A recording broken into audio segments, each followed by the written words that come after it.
Jeg hedder Berit Simonsen fra Tobie. Det her handler om tanker. Det er jo sådan, at når vi har tanker, om de er positive tanker eller negative tanker, så gør tanker noget ved os. Det giver os en fornemmelse i kroppen, og det giver os en følelse indeni, og vi reagerer på en bestemt måde, eller reagerer på noget. Så der er en sammenhæng mellem vores tanker og vores tilstand i øvrigt. Det er også sådan, at man har fundet ud af, at jo mere nærværende vi er, jo mere har vi gode tanker. Og faktisk så er det sådan, at når vi laver rigtig mange ting, som vi jo bare kan til bevidstløshed, så slår vi faktisk det man kalder autopilot til, hvor tankerne er alle mulige andre steder, og vores opmærksomhed er alle mulige andre steder, men vi gør selvfølgelig det, vi nu er i gang med. Men når man er i den situation, så er det faktisk ved forskning fundet ud af, at der er en tilbøjelighed til, at negative tanker oftere sniger sig ind i vores hoved. Så man kan sige, at det kan give os noget at arbejde lidt med.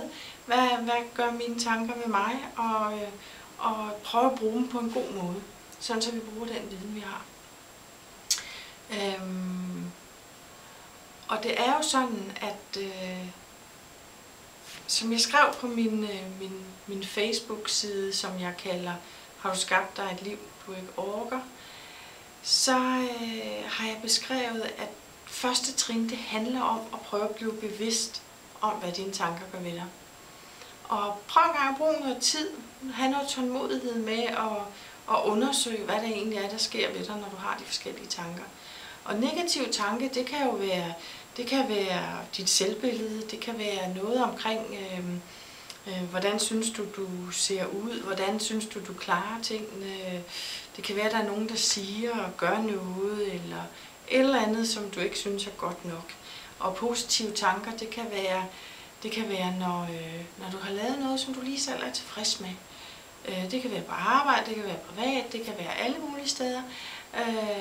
Det kan være noget tøj, du føler dig godt tilpas i. Det kan være nogen smiler til dig. Det kan være hvad som helst, der lige gør, at du får en rar fornemmelse. Du får en god tanke om, at det faktisk er positivt, det du lige er i, hvad det så er. Men det handler om, når du skal gøre dig bevidst om, det er at fange en tanke, uanset om den er god eller dårlig, men lige sådan blive bevidst om, nu er jeg lige i gang med at tænke noget negativt lige nu, og så lige registrere, hvad gør det faktisk ved mig, hvad følelse skaber det, får jeg måske sådan en rigtig ubehagelig følelse af, at jeg ikke har noget værd, eller noget helt andet. Og hvilken fornemmelse giver det mig i kroppen? Er det en fornemmelse af, at jeg sådan synes, at min mave snører sig sammen, eller hvad det nu måtte være? Og hvordan reagerer jeg? Det kan være, at jeg sådan har lyst til at egentlig krympe mig lidt sammen, eller trække mig lidt tilbage, eller hvad det nu kan være, afhængig af situationen og hvad tanken er. Men bare prøv at observere på det. Prøv at blive bevidst om, hvad der sker. Og lige sådan, når det er positive tanker, for at mærke, hvordan at det er en rar fornemmelse af en eller anden slags, at du har en god tanke om, at du huskede at sige tillykke med fødselsdagen til en. Det er også sådan en selvtilfreds fornemmelse, og den gav dig egentlig sådan lige måske en følelse i kroppen af, at du sådan havde overskud, og det kan faktisk være, at du reagerede sådan med, at du havde mere sådan tro på dig selv i din fremtoning. Bare læg mærke til, hvad der sker. Det er ikke så vigtigt, hvad det er lige i den her sammenhæng. Det er vigtigt, hvordan du mærker af positive og negative tanker, hvad det er, det gør ved dig. Og når du har brugt den tid, der skal til, før du synes, at nu er du sådan lidt bevidst om, hvad det gør, så gå videre til trin nummer 2. Og trin nummer 2 hedder ros dig. Det betyder, at hver gang, at du tager dig selv i, hver gang du får registreret, at nu er jeg i gang med en negativ tanke, nu er jeg ved mit negative tankemønster, så ros dig over, at du har registreret det. Og så mærk, hvad det gør ved dig faktisk, at du roser dig selv, for at du har lagt mærke til det. Og det er jo sådan, at vi kan ikke gøre noget ved noget, før at vi har lagt mærke til det. Så det er rigtig godt at blive bevidst om det og lægge mærke til det, for så har vi et valg. Vil vi gøre noget ved det, eller vil vi ikke gøre noget ved det? Og det er det nummer 3. Trin nummer 3 handler om. Der er det nemlig sådan, at når du nu har besluttet for, at du vil gøre noget ved det, så hedder nummer 3. Hvis det er et eller andet, hvor du er gået i gang med din tankespiral for de negative tanker, så spørg dig selv, er det her noget, jeg ved noget om? Afhængig af svaret, så kan du spørge dig selv, er det noget, jeg har brug for at vide? Og hvis det er det, så gør noget ved det. Og hvis ikke det er, så giv slip på det. Sæt en handling på, eller slip det. Hvis du holder fast i det, så giver det kun dig en dårlig fornemmelse. Det gør ikke noget ved nogen andre. Det kan også være, at det er en ting, som du skal spørge dig selv, er det her noget, jeg kan gøre noget ved? Og du skal også spørge, er det noget, jeg har brug for at gøre noget ved? Og hvis du kan svare ja til det, så gør noget ved det. Og hvis du ikke kan svare ja til det, så giv igen slip.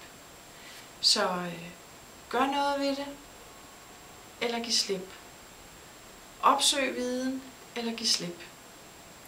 Som eksempel kan jeg sige, at hvis nu at jeg har haft en samtale med en, og bagefter kommer jeg til at tænke på, jeg fik da vist udtrykt mig, så kan jeg vide, hvordan hun har forstået det. Jeg tror, hun har forstået, at jeg faktisk har sagt til hende, at jeg synes, det var noget lort, hun havde lavet. Så har jeg jo et valg. Er det her noget, jeg har brug for at gøre noget ved? Ja, det er det. Fordi det er ikke særlig rart, hvis hun skal have misforstået mig, eller jeg har udtrykt mig utydeligt. Så jeg vælger at gøre det, at jeg går tilbage til hende, og så spørger jeg, hvordan har du lige opfattet det, jeg har sagt?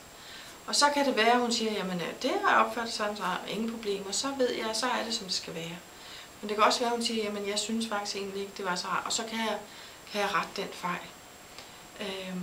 Men hvis jeg i stedet for tænker, nej, jeg har sagt, hvad jeg mener, og jeg har det fint med det, så skal jeg give slip i alt det her spind med, og hun har misforstået mig, og hun synes, at det er noget, jeg ikke ved noget om. Det er noget, jeg ikke kan gøre noget ved. Så skal jeg give slip på det. Lad være at lade det påvirke mig mere, for det er ikke andre, det påvirker. Det påvirker kun mig. Så trin nummer 3. Gør noget, eller giv slip. Trin nummer 1. Det var, bliv bevidst om, hvad det gør ved dig. Og trin nummer 2. Ros dig, hver gang du fanger dig i en negativ tanke. Og trin nummer 3. Gør noget, eller giv slip. Det handler i virkeligheden om, at du skal behandle dig selv indeni i dine tanker. Der skal du behandle dig selv, som du vil have en dialog med din bedste ven. Og det vil man jo gøre med accept og med venlighed.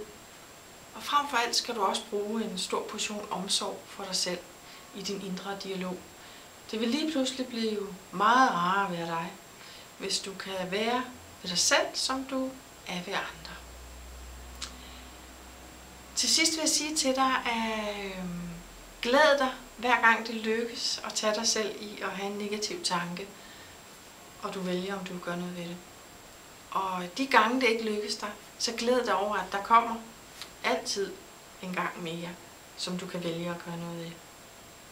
Rigtig god fornøjelse.